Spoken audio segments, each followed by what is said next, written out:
Hi, my name's Craig. And my name's Cole. And together we're doing Chemistry Unit 1! This first unit is one of the most important units for chemistry because although it is simple, it sets up the foundation for everything that we use in the future, including periodic trends, elements, atomic mass, and Avogadro's number, which comes back time and time again in stoichiometry. Welcome to our chemistry study guide. Today we're going to be talking about Unit 1 because I wanted to do the easiest one possible. Unit 1 basically goes over what an atom is. There are a bunch of parts of an atom, but there are three main ones. There's actually only three. I don't know what I'm talking about. There are three parts of an atom: the protons, the neutrons, and the electrons. The protons and neutrons are in the nucleus of the atom, which is in the center of it, if you guys didn't know that. While the electrons are found in the electron cloud surrounding the nucleus. Each ion has a different charge. Protons are positive, while neutrons are neutral. Electrons are negative, though, and all of that's important. Protons and neutrons each carry an atomic mass that contributes to the overall weight of the atom. While electrons, they do weigh something, but it's so small and insignificant, it doesn't actually really matter. Here's a diagram to help you visualize it. This is an example of the calcium element. The atomic mass number is used to indicate the number of protons in the element, and this is the atomic mass, meaning how much grams are in a mole of calcium.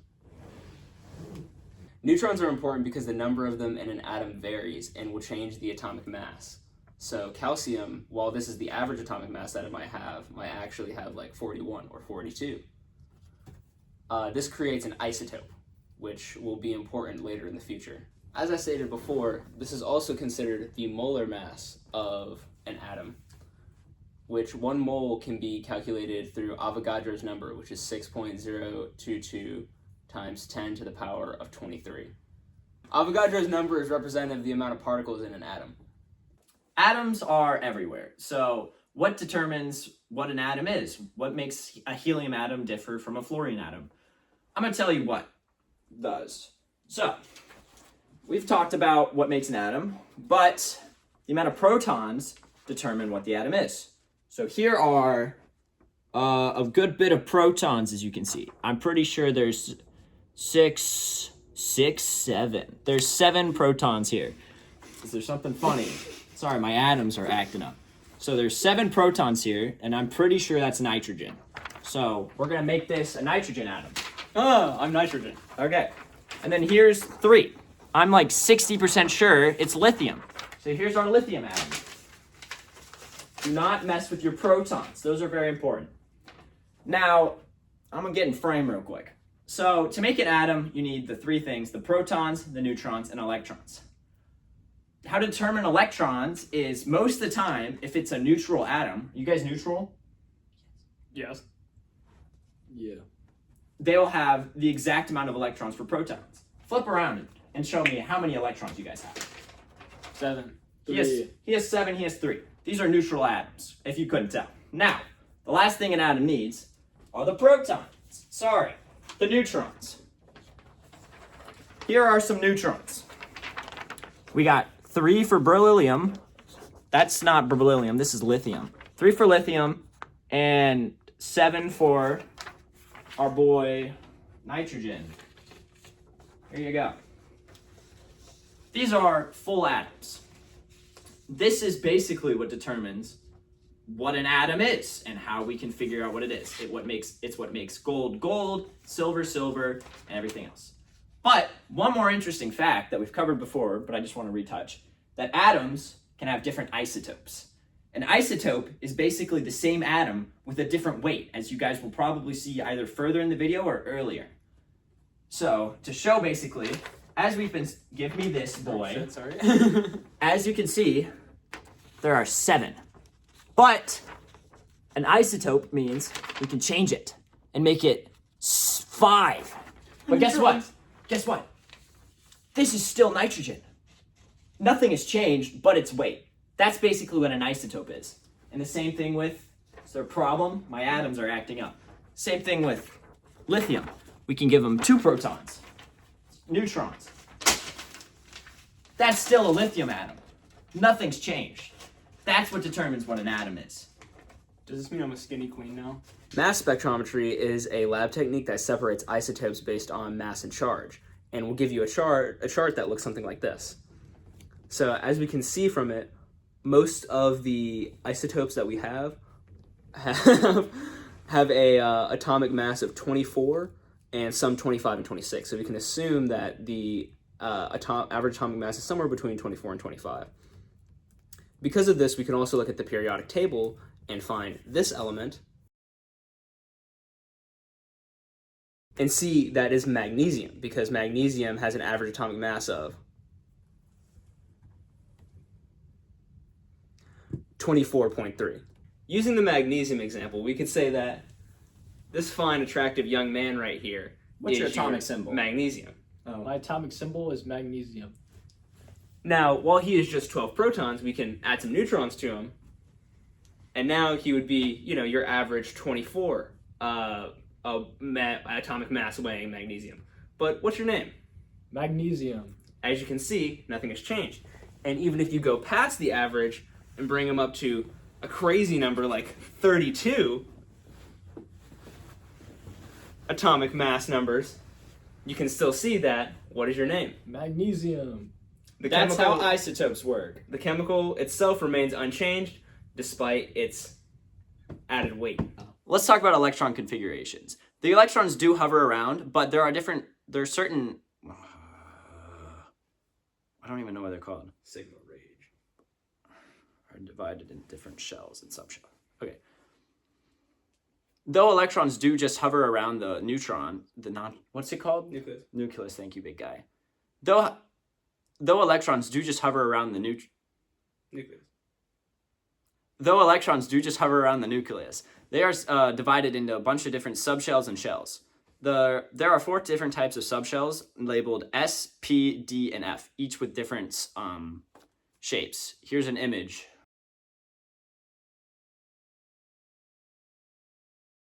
Each different subshell is able to hold a max amount of electrons. Subshell S has a max of 2 electrons, while subshell P has a max of 6, subshell D has a max of 10, and subshell F has a max of 14. Electrons fall into these subshells by filling up one and then moving on to another in a specific order. An example is 1s2, 2s2, 2p6, 3s2, 3p6, 4s2, and it goes on and on. Here's another example, and here's an image, is what I meant to say.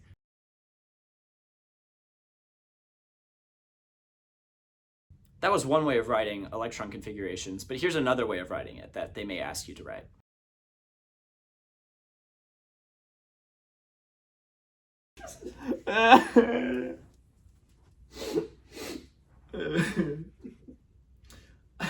Remind me to show you what Connor sent me on Instagram. Okay.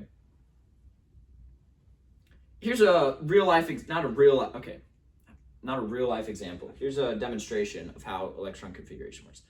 Here's an example of how electron configuration works. Say we have a neutral neon atom with 10 electrons. This is 10. If you can't, it only looks like 3, but I swear there's 10. Now, how electron configuration works is we give out the electrons to the subshells in a specific order. You've probably already seen. But here's a demonstration. So, we need to give out all these electrons, but there's a specific way we have to do it. So, we're going to call out 1s. Come here, boy. I got you a few electrons. I'm full now. This is 1s2. Shoo. Goodbye. All right, but we still have 8 electrons to give out. So now we move on to 2s. Where is it? Here's your meal, boy. Thank you, sir. All right, now he's full, but we still have 6 electrons to give out. So we're gonna move down the line to 2p. Now, the p orbital can hold 6 electrons. So as soon as 2p comes, I can feed him. You sure you're not just 1s? I'm also the other one that you said. You bulking? Yeah, I'm All both. right, well, here are your 6 electrons. 6 electrons. Yes. That's. Oh, I dropped an electron. Pick it up. There you go. Now, take your electrons and shoo. This is only 5. You're on a diet today. There's 6. Don't lie to me. 5. He's lying. Oh yeah, there is 6. My bad. That's how electron configuration works. And that's how you'd write it out. You'd write 1s2, 2s2, then 2p6 to write out the full electrons. Protons in an atom also stay consistent, which is the only part of an atom that stays consistent per atom. But electrons will change, and whether or not an atom has more or less electrons will change the charge. So if it has, let's say, 24 electrons while the other one has 24 protons, that will cause the atom to have a charge of -2. I am the circle and the circle is me. I am the circle and the circle is me. Photoelectron spectroscopy is a scientific way of looking at elements and measuring energies based on their like shells and charges. They will have charts that look like this, where essentially each little like peak kind of represents a different like shell. So this one would be 1s2, or other way around. This one is 1s2, 2s2, 2p2, and so on and so forth. The way that we can determine the peaks is by identifying the fact that this one is about like a third, so it'll have like lines through it showing that this one is 2 electrons tall, and the p's will be 2 electrons tall, and the p's will be 6 electrons tall, which shows like the kind of like shells of all of it. And then using this, we can track it through the periodic table, find its periodic element, and then use the trends to identify facts about it. We can also use these charts to determine certain things such as first ionization energy, atomic radius, and even the type of element that it is. There are two main ways to write a chemical formula. The two ways are empirical formulas and molecular formulas. The molecular formula is basically just the entire formula in whole. None of the subscripts are Divisible. not the word I'm looking for. The molecular formula is the naturally occurring chemical compounds with no changes to anything. It's what you find in nature. While the empirical formula is the simplest whole number ratio of the elements, where the subscript is simplified, coming with the most common denominator throughout all of it. We use empirical formulas because it's a simpler way to use complex math equations for different chemicals and etc. It also provides a different level of information about a compound's composition without strongly looking on how much of it is and just... So the way to turn a molecular formula into an empirical formula is basically, imagine that this is an actual formula and it isn't inverted, H6O8. Because both subscripts have a common factor of 2, we can turn that H into 3, that O into 4, and make it H3O4. This is a lot easier to look at than the 6 and the 8 because there's just more. And simplifying things makes it easier because chemistry is already hard enough without having to deal with 4 times the amount of numbers. Simplifying is a must if you're doing complex equations. Here's an example of empirical formulas and molecular formulas. This is a wild Kevin. This is his molecular form. See how big and intimidating it almost is. But with empirical formulas, we could basically just and simplify it. I don't know why it died, but because it's a smaller thing, it's easier to work with, easier to manage, and it's less intimidating, and it's easier to use in equations and etc.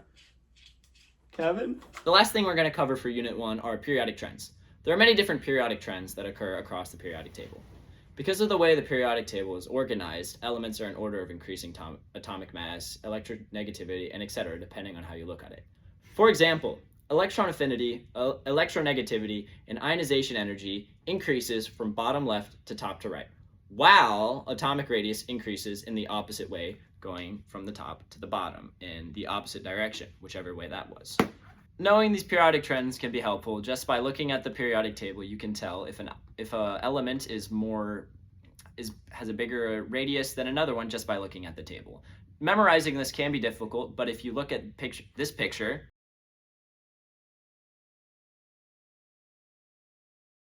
memorizing this will be able to help you quickly determine questions on the AP exam, and hopefully you'll be able to pass it. Hi, Francium. How you doing? My God, how'd you get so big? Well, that's what happens when you're in the bottom left of the periodic table. You got a lot of atomic radius. I can see that. My goodness. Well, I'm just a little sodium, but look at all my electrons, man. It's a lot of electrons. I'm fluorine, bitch! Give me your fucking electrons! hey, I'm electronegative! What are you doing? Fuck Give your goddamn electrons! Give me my electrons! No! Don't mess with fluorine. He's the most electronegative of us all. Thank you for watching. Hopefully you'll be able to pass the AP exam because of this. But also Unit 1 is one of the easiest ones, so you probably didn't need our help anyway. But hopefully you were able to get a quick few refreshers for your AP exam. Good luck, everyone.